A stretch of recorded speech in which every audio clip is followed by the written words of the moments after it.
ಭಾರತದಲ್ಲಿ ಮಧುಮೇಹ ಪ್ರಕರಣಗಳು ಹೆಚ್ಚಾಗುತ್ತಿದ್ದು ಮಕ್ಕಳಲ್ಲಿ ಈ ರೋಗವು ವೇಗವಾಗಿ ಹೆಚ್ಚುತ್ತಿದೆ. ಇದು ಕಳವಳಕಾರಿ ವಿಷಯವಾಗಿದ್ದು ವೈದ್ಯರು ಕೂಡ ಈ ಬಗ್ಗೆ ಎಚ್ಚರಿಕೆಯನ್ನು ನೀಡುತ್ತಿದ್ದಾರೆ. ಮಕ್ಕಳಲ್ಲಿ ಹೆಚ್ಚುತ್ತಿರುವ ಮಧುಮೇಹ ಪ್ರಕರಣಗಳ ಬಗ್ಗೆ ಎಲ್ಲಾ ಪೋಷಕರಿಗೆ ಸರಿಯಾದ ತಿಳುವಳಿಕೆ ಅವಶ್ಯಕತೆ ಇದೆ. ಆಗ ಮಾತ್ರ ಈ ರೋಗವನ್ನು ನಿಯಂತ್ರಣದಲ್ಲಿಡಬಹುದಾಗಿದೆ. ಎಲ್ಲದಕ್ಕೂ ಮೊದಲು ಪೋಷಕರು ಮಧುಮೇಹದ ಕಾರಣಗಳು ಮತ್ತು ಲಕ್ಷಣಗಳ ಬಗ್ಗೆ ಸರಿಯಾಗಿ ತಿಳಿದುಕೊಳ್ಳಬೇಕಾಗುತ್ತೆ. ಆಗ ಮಾತ್ರ ಪೋಷಕರು ತಮ್ಮ ಮಕ್ಕಳನ್ನು ಮಧುಮೇಹದಿಂದ ರಕ್ಷಿಸಬಹುದು. ಮಕ್ಕಳಿಗೆ ಮಧುಮೇಹ ಹೇಗೆ ಬರುತ್ತೆ ಮತ್ತು ಇದಕ್ಕೆ ಕಾರಣ ಹಾಗೂ ರೋಗ ಲಕ್ಷಣಗಳು ಹೇಗಿರುತ್ತವೆ ಎಂಬುದನ್ನು ತಿಳಿದುಕೊಳ್ಳೋಣ ಬನ್ನಿ. ಮೊದಲನೇದಾಗಿ ಜಂಕ್ ಫುಡ್, ಸಿಹಿ ತಿಂಡಿ ಇಷ್ಟಪಡುವ ಮಕ್ಕಳಲ್ಲಿ ಹೆಚ್ಚಾಗಿ ಕಂಡು ಬರುತ್ತೆ.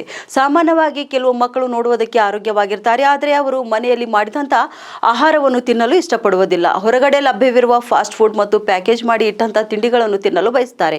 ಹೆಚ್ಚಾಗಿ ಪಿಜ್ಜಾ, ಬರ್ಗರ್, ಚಿಪ್ಸ್, ಚಾಕ್ಲೇಟ್, ತಂಪು ಪಾನೀಯಗಳು, ಬಾಟಲಿಗಳಲ್ಲಿ ಸಿಗುವ ಕೃತಕ ಹಣ್ಣಿನ ರಸಗಳನ್ನು ಹೆಚ್ಚು ಬಯಸುತ್ತಾರೆ. ಹಾಗಾಗಿ ಇದರಲ್ಲಿರುವ ಸಕ್ಕರೆ ಮತ್ತು ಅನಾರೋಗ್ಯಕರ ಕೊಬ್ಬುಗಳು ಕ್ರಮೇಣ ದೇಹದಲ್ಲಿ ಇನ್ಸುಲಿನ್ ಅನ್ನು ದುರ್ಬಲಗೊಳಿಸುತ್ತವೆ. ಈ ಕಾರಣದಿಂದಾಗಿ ರಕ್ತದಲ್ಲಿನ ಸಕ್ಕರೆ ಮಟ್ಟವು ಹೆಚ್ಚಾಗುತ್ತದೆ. ಇದಲ್ಲದೆ ಮಕ್ಕಳಲ್ಲಿ ಮಧುಮೇಹದ ಅಪಾಯವು ಕೂಡ ಹೆಚ್ಚಾಗುತ್ತದೆ.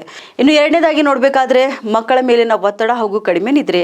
ಮಕ್ಕಳ ಮೇಲಿನ ಶೈಕ್ಷಣಿಕ ಒತ್ತಡದಿಂದಾಗಿ ನಿದ್ರೆಯ ಕೊರತೆ, ಅತಿಯಾದ ಪರದೆಯ ಸಮಯ, ಒತ್ತಡವು ಮಧುಮೇಹಕ್ಕೆ ಮುಖ್ಯ ಕಾರಣವಾಗಬಹುದು. ದೇಹಕ್ಕೆ ವಿಶ್ರಾಂತಿ ಸಿಗದಿದ್ದಾಗ ಅಥವಾ ಮನಸ್ಸು ಸಾಕಷ್ಟು ಒತ್ತಡದಲ್ಲಿದ್ದಾಗ ಹಾರ್ಮೋನುಗಳ ಸಮತೋಲನವು ತೊಂದರೆಗೊಳಗಾಗುತ್ತವೆ. ಇದು ಚಯಾಪಚಯ ಕ್ರಿಯೆಯ ಮೇಲೆ ಪರಿಣಾಮ ಬೀರುತ್ತೆ, ಜೊತೆಗೆ ಮಧುಮೇಹದ ಅಪಾಯವನ್ನು ಕೂಡ ಹೆಚ್ಚಿಸುತ್ತದೆ. ಈ ಮಾಹಿತಿ ನಿಮಗೆ ಉಪಯುಕ್ತವಾದಲ್ಲಿ ತಪ್ಪದೆ ನಮ್ಮ ಪೇಜ್ಗೆ ಫಾಲೋ ಮಾಡಿ ಹಾಗೂ ಈ ವಿಡಿಯೋವನ್ನು ನಿಮ್ಮ ಆಪ್ತರೊಂದಿಗೆ ಶೇರ್ ಮಾಡಿ.